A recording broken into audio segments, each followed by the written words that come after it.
It's one thing to meet a president once in your lifetime, right? A Fort Worth congressman has met and shaken hands with every president for the last 70 years.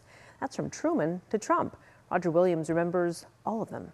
Here's WFAA's Jason Whiteley with his remarkable presidential roll call. I'm Jason Whiteley. Few people in the country can say this, and a North Texas congressman, he might be the only one. Roger Williams has personally shaken hands with every president over the last 70 years, from Harry Truman to Donald Trump.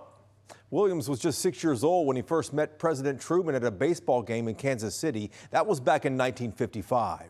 The congressman invited us into his personal archives at his Weatherford Ranch to recount each of those handshakes on a brand new episode of Y'all-itics. One of his most unforgettable encounters was meeting with President John F. Kennedy in Fort Worth 2 hours before the assassination happened in Dallas.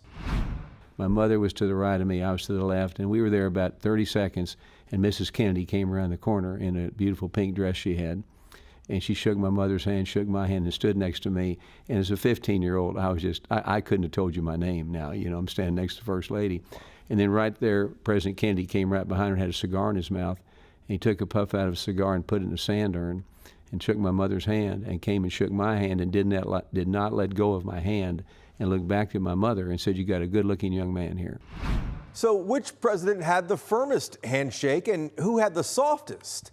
And what did each one leave him remembering? This is a fascinating episode of Y'all-itics, ready to download right now wherever you get your podcasts. Or you can watch each episode either on YouTube or the WFAA Plus app that's free to download right there on your smart TV.